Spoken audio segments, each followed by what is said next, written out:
Hey everybody, it's Jason Blaha here, and it's time for another Breakfast with Blaha. And today I'm having fat-free Greek yogurt, frozen cherries, almond butter.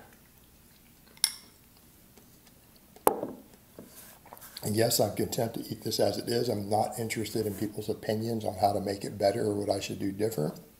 Please don't mention it below. Thank you. So,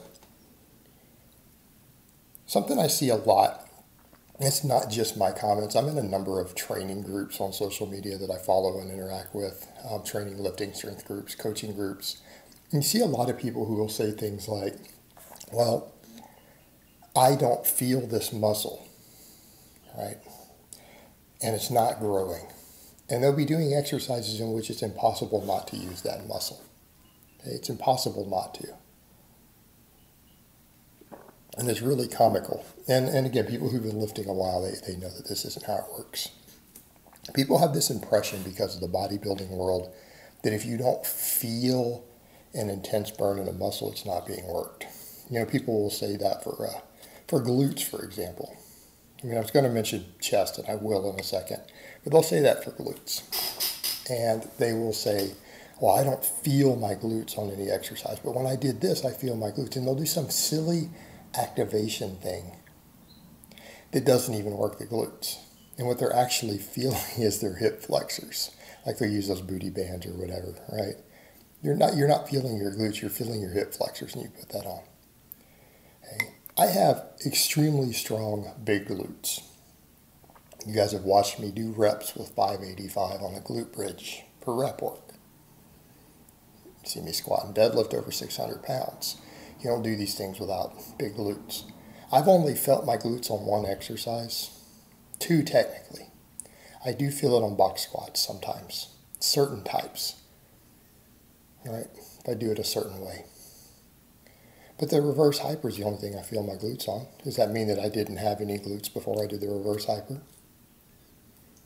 Because before I even got the reverse hyper, I was hitting pretty heavy hip thrusts and glute bridges back then. I didn't feel my glutes on those. Are they working still? In other words, can you remove the glutes from an exercise like that? No. Is it possible to do a deep squat or do a box squat or a deadlift without working your glutes? No, it is impossible. So just because I didn't feel them or other people are doing something, they don't feel their glutes and they think they need glute activation, which always end up being their hips that they feel. They're not even feeling their glutes. Does that mean that they're not growing or that they're not working? You cannot remove the glutes from those exercises. They will be a primary mover no matter what you do.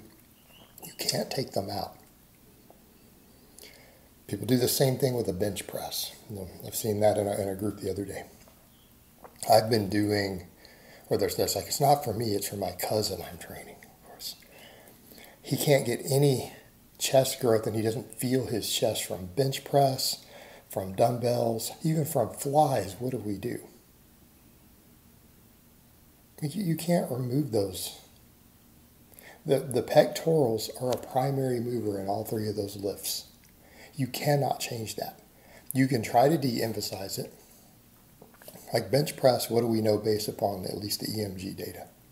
That is, when the reps get lower, some more of the focus shifts from the pecs to the front delts and the triceps. Okay, it does. But the pecs are still a primary mover. You can't remove them. Right? You can't remove them.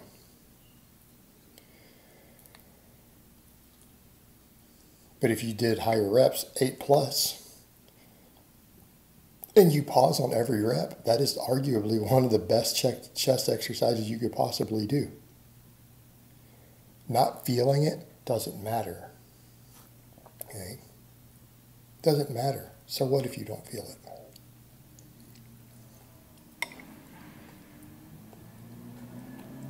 When you get someone who does a chin up, they're like, I don't feel my lats, I feel all bicep. Actually, that's what I feel on a chin up too, because my biceps are weaker than my lats. I have bigger lats than I do arms. So that's what I feel also. Does it mean the lats aren't working? It is impossible to not use the lats as a primary mover on a chin up, a row, a lat pull down. You can't do it.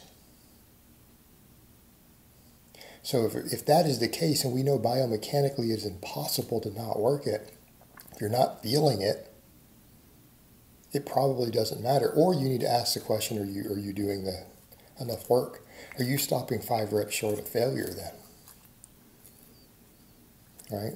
Maybe you're not training hard enough. Maybe you're pussyfooting around. And now we come over to the real point. Someone says, I don't feel this muscle, and it's not getting bigger. Well, are you doing the things that you need to do to get bigger? Okay. Coming in and doing a bunch of sets in the gym and slamming a protein shake after is not guaranteed to put a single drop of muscle on you. You could do that for 3 years and not gain any real muscle. You could spin your wheels for 3 years. Are you doing the things that you need to do to grow? Is your training itself good? Or is it some crap that you wrote yourself with no experience? Right? In other words, are your weekly training volumes, workloads, intensity levels, are they where they need to be to gain muscle? Are you training hard enough and keeping the volumes in the right range? You're doing too much, you're doing too little. Because we know for a fact as volume goes up past optimal, muscle growth tapers down. Multiple studies have confirmed this. It's not my opinion. Only outlier studies have shown anything different.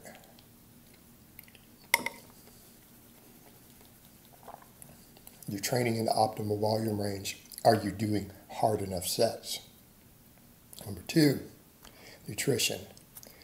Most of you are not struggling to get enough protein. You're not vegans. If you're out here eating meat and dairy every day, I almost guarantee you're not protein deficient in a way that's going to impact muscle growth. Okay? We have certain numbers we aim for to maximize muscle growth, and that number is lower than what the industry's told people it is. But even then, what are you chasing? That last 10%? All right, you can gain 80% of your possible muscle, 90% without enough protein to do it. But you're missing gains if you don't get enough. Not going to stop you completely. Are you getting enough calories? That's the thing. In other words, are you gaining weight? That's a big one. If the scale is not going up, the scale that you step on, your body weight, you are probably not gaining much muscle mass. You may not be gaining any, but in most cases it's a lot less than you're going to be hoping for. Are you eating enough food to gain weight? Are you getting a good nutrition? Are you deficient in anything in your diet? Are you getting enough fruits and vegetables? Right?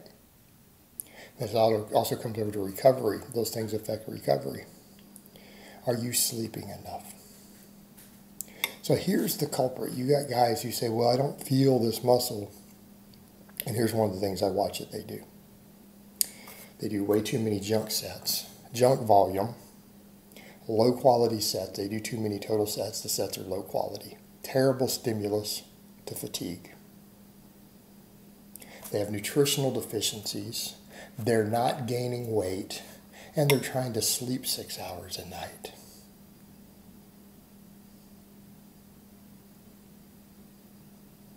That's why the muscle is not getting bigger. Okay, it's pretty straightforward. All right, guys, but that's really all I have to say on that today. I hope it's been informative, and I will talk to you guys next time.